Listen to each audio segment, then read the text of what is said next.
আমরা জানি যে অর্ধবৃত্তস্থ কোণ কি। অর্ধবৃত্তের উপরে যে কোণটি অবস্থিত সেটা হচ্ছে অর্ধবৃত্তস্থ কোণ। আর বৃত্তস্থ কোণের যেটা বৈশিষ্ট্য সেটা হচ্ছে কি, সেটা হচ্ছে শীর্ষবিন্দু, অর্থাৎ কোণটি শীর্ষবিন্দু থাকবে বৃত্তের পরিধির উপরে, বা পরিধির উপরে যে কোনো একটা বিন্দু হবে, কোণটির হচ্ছে শীর্ষবিন্দু। আর ওই কোণটি পুরোটা অর্ধবৃত্ত জুড়ে থাকবে। অর্ধবৃত্তটা কি? অর্ধবৃত্তটা হচ্ছে কোনো একটি বৃত্তের ব্যাস দ্বারা খণ্ডিত যে অংশটা। আমরা জানি যে একটি বৃত্তকে একটি ব্যাস সমান দুটি অংশে বিভক্ত করে। তা তাহলে কি হচ্ছে, তাহলে একটা ব্যাস একটা বৃত্তকে সমান দুটি অংশে বিভক্ত করতেছে, তাহলে প্রত্যেকটি অংশ এক একটি অর্ধবৃত্ত। এখন আমরা চিত্রের সাহায্যে বিষয়টা আরো ভালোভাবে বোঝার চেষ্টা করি। অর্ধবৃত্ত কি আর অর্ধবৃত্তস্থ কোণ কি।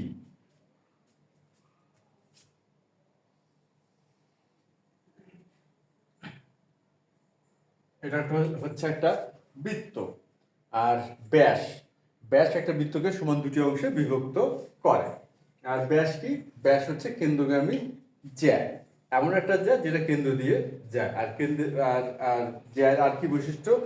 বৃত্তের পরিধি দুই প্রান্তকে ছেদ করবে আর কেন্দ্র দিয়ে যাবে। এই হচ্ছে ব্যাস। তো আমরা একটা ব্যাস এঁকে নিলাম, আমরা একটা এবি ব্যাস আঁকলাম, আর বৃত্তটার কেন্দ্র হচ্ছে ও। এই হচ্ছে এ ও বি বা এবি ব্যাসটা এই এই বৃত্তটাকে সমান দুটি অংশে বিভক্ত করলো। তা তার ব্যাপারটা কি দাঁড়ালো? এখন এ সি বি কিংবা বলা যেতে পারে এ পি বি, এই দুটি হচ্ছে অর্ধবৃত্ত, অর্থাৎ চাপ চাপ হচ্ছে এসিবি আর সমান হচ্ছে চাপ এ পি বি। যেহেতু অর্ধবৃত্ত সুতরাং এর চাপদ্বয় সমান হবে, এসিবি আর এপিবি। আর আমরা কি বললাম? অর্ধবৃত্তস্থ কোণ। তাহলে তো বোঝা যাচ্ছে এই চাপ জুড়ে যে কোণটি থাকবে, চাপ জুড়ে অর্থাৎ পুরো চাপটা কিন্তু কভার করছে, পুরো চাপটা কি করছে? কভার করলো আমাদের হচ্ছে কোণ এ কিউ বি। এ কিউ বিটা দেখা যাচ্ছে পুরো অর্ধবৃত্ত কে কভার করলো, করে একটা কোণ পাওয়া গেল এ কিউ বি। এটাই হচ্ছে অর্ধবৃত্তস্থ কোণ। এটা কি কোণ? অর্ধবৃত্তস্থ কোণ। অর্ধবৃত্তস্থ কোণ, এটা হচ্ছে অর্ধবৃত্তস্থ কোণ। এখন হ্যাঁ ঠিক আছে, আমরা এবার এই পাশেও এই পাশেও আমরা অর্ধবৃত্তস্থ কোণের ধারণা নিতে পারি। এ এম বি কোণ হচ্ছে এ এম বি। শুধু এই দুটিও না, আমরা অসংখ্য অর্ধবৃত্তস্থ কোণের ধারণা দাঁড় করাতে পারি। আমরা এই যে আমরা যতগুলো এখন অঙ্কন করতেছি সবগুলোই কিন্তু একটি অর্ধবৃত্তস্থ কোণ, কেননা প্রতিটি বৃত্তস্থ কোণই পুরা অর্ধবৃত্ত জুড়ে অবস্থান করতেছে। তা সুতরাং হলো প্রতিটা হচ্ছে একটি অর্ধবৃত্তস্থ কোণ। তা আজকে যে আমাদের আলোচ্য বিষয় সেটা হচ্ছে কি, এই অর্ধবৃত্তস্থ কোণের পরিমাপ, অর্থাৎ অর্ধবৃত্তস্থ কোণ কত ডিগ্রি হয় সেটা আজকে আমরা নির্ণয় করব বা প্রতিষ্ঠিত করব যে অর্ধবৃত্তস্থ কোণ কত ডিগ্রি। আর আমরা তো জানি যে এই যে একটা কোণ, এটাকে বলতেছি আমরা এক সরল কোণ। এটা কি? এক সরল কোণ। এটা হচ্ছে এক সরল কোণ, এক সরল কোণ সমান সমান হয় 180 ডিগ্রি। এক সরল কোণ কি হয়? 180 ডিগ্রি হয়। তা সুতরাং এখানে যদি আমরা দেখি এওবি কোণ, এওবি হচ্ছে 180 ডিগ্রি। কেননা হচ্ছে এবি হচ্ছে একটি ব্যাস, যেহেতু এবি একটি ব্যাস অবশ্যই তাহলে এটা একটা সরলরেখা। আর সরলরেখার কোনো এক বিন্দুতে, যে কোনো বিন্দুতে একটি সরলরেখার যে কোনো বিন্দুতে আমরা যে কোণের ধারণাটা পাই সেই কোণটা হয় এক সরল কোণ, যার মান হচ্ছে বা পরিমাপ হচ্ছে 180 ডিগ্রি। তা কোণ এও বি হচ্ছে 180 ডিগ্রি। সুতরাং এই অংশটাও 180 ডিগ্রি। আচ্ছা, এটা হলো একটা ব্যাপার স্বরকোণের এই বিষয়টা। আর আমরা গত ক্লাসে যে প্রমাণটা করলাম যে একই চাপের উপর দণ্ডায়মান কেন্দ্রস্থ এবং বৃত্তস্থ কোণের মধ্যে সম্পর্কটা কি যে একই চাপের উপর দণ্ডায়মান কেন্দ্রস্থ কোণ বৃত্তস্থ কোণটির দ্বিগুণ হয়। বিষয়টা কি? বিষয়টা হচ্ছে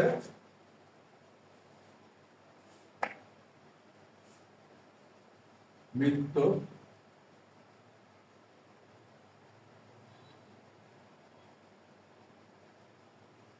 আমরা এই চিত্রটা খেয়াল করি। এই চিত্রের ব্যাপারটা কি হচ্ছে, এই কোণটি হলো কেন্দ্রস্থ কোণ, এই কোণটি হলো বৃত্তস্থ কোণ। এই কেন্দ্রস্থ কোণটা এই বৃত্তস্থ কোণের দ্বিগুণ, অর্থাৎ এই কোণটা যদি x হয় তাহলে এই কোণটা হবে 2x। একই চাপের উপর দণ্ডায়মান কেন্দ্রস্থ কোণ বৃত্তস্থ কোণের দ্বিগুণ হয়। সত্য কি? সত্যটা হচ্ছে একই চাপের উপর দণ্ডায়মান হতে হবে, এটা একটা সত্য। আর আরেকটি সত্য, দুইটি কোণ অর্থাৎ কোণ দুটিকে একই বৃত্তের হতে হবে। ভিন্ন ভিন্ন দুটি বৃত্তের মধ্যে যদি আমরা এই তুলনা করি বা এই সম্পর্কটা দাঁড় করে, তাহলে সেটা কিন্তু সঠিক হবে না। দেখা হলো ভিন্ন ভিন্ন দুটো বৃত্ত, আমরা এখানকার কেন্দ্রস্থ কোণ আর এই কোণের এখানকার বৃত্তস্থ কোণের মধ্যে সম্পর্ক দাঁড়া করানোর চেষ্টা করতেছি না, এটা আসলে কোনোভাবে সঠিক হবে না। কি হতে হবে? সত্য হলো, তাহলে সত্য দাঁড়াচ্ছে কি দুইটি, কি একই বৃত্তের হতে হবে। প্রথমের সত্যটা হচ্ছে এই কেন্দ্রস্থ এবং বৃত্তস্থ কোণটা একই বৃত্তের হতে হবে, এটা প্রথম সত্য। আর দ্বিতীয় সত্যটা কি? দ্বিতীয় সত্যটা হচ্ছে একই চাপের উপরে দণ্ডায়মান হতে হবে, অর্থাৎ একই বৃত্তের একই চাপের উপর দণ্ডায়মান কেন্দ্রস্থ কোণ বৃত্তস্থ কোণের দ্বিগুণ হয়। এই হচ্ছে আমাদের মূল বিষয়টা বা মূল সম্পর্কটা। তো এই সম্পর্কটা আমরা যদি এখানে ব্যবহার করি এবং তাহলে আমরা মনে হয় খুব সহজেই এই অর্ধবৃত্তস্থ কোণটির কে পরিমাপ করতে পারবো বা অর্ধবৃত্তস্থ কোণটি কত ডিগ্রি হবে সেটা আমরা নির্ণয় করতে পারবো। তাহলে আমরা এখন আমাদের যে মূল যে আলোচ্য বিষয় অর্ধবৃত্তস্থ কোণ কত ডিগ্রি সেটা আমরা দাঁড় করানোর চেষ্টা করি।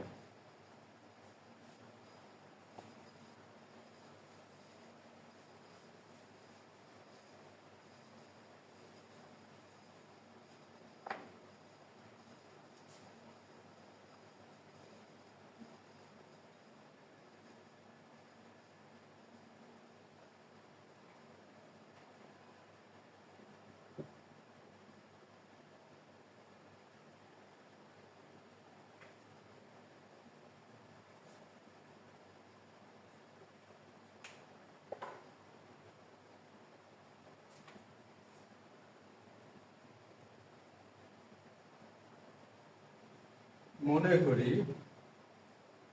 ও কেন্দ্র বিশিষ্ট এ পি বি, এখানে সি দেই, সি বৃত্তে কোণ এ পি বি অর্ধ বৃত্তস্থ কোণ। আমরা কি মনে করলাম? যে মনে করলাম ও কেন্দ্র বিশিষ্ট এ পি বি সি বৃত্তে কোণ এ পি বি, অর্থাৎ এই কোণটি হচ্ছে অর্ধবৃত্তস্থ কোণ। তাহলে আমরা এখানে কি করব? আমরা হচ্ছে তাহলে কোণ এ পি বি সমান সমান হয়। তাহলে কি করব? যে কোণ এপিবি মান কত বা পরিমাপ কত সেটা আমরা নির্ণয় করব। এখন হচ্ছে মান নির্ণয়। আমরা কি করব? এখন মান নির্ণয় করব। আচ্ছা, আমরা জানি একই চাপের উপর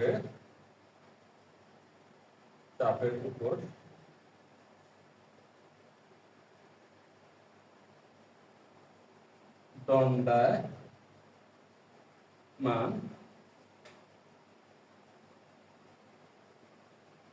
কেন্দ্রস্থ কোণ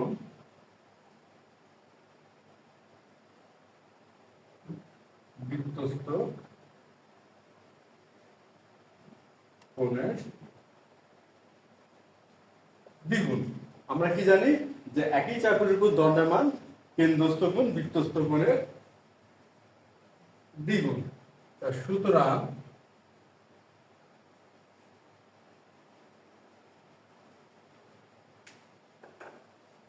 সুতরাং কি হবে যে এসিবি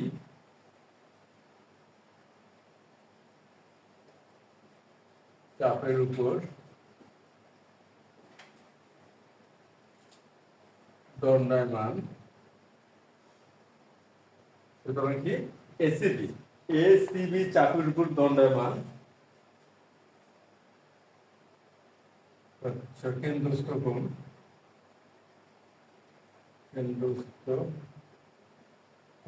কোণ হচ্ছে এওবি সমান সমান 2 গুণন বৃত্তস্থ কোণ হচ্ছে এপিবি। আমরা লিখতে পারি, আমরা কি জানি একই চাপের উপর দণ্ডায়মান কেন্দ্রস্থ কোণ বৃত্তস্থ কোণের দ্বিগুণ।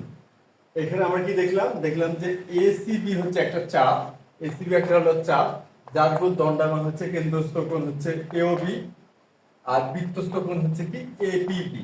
তাহলে সুতরাং কি হচ্ছে আমাদের এই ধারণা বা এই উপপাদ্যের সাহায্যে বা এই উপপাদ্য আলোকে আমরা বলতে পারি যে কেন্দ্রস্থ কোণ এওবিটা হবে কি এই বৃত্তস্থ কোণ এপিবি এর দ্বিগুণ।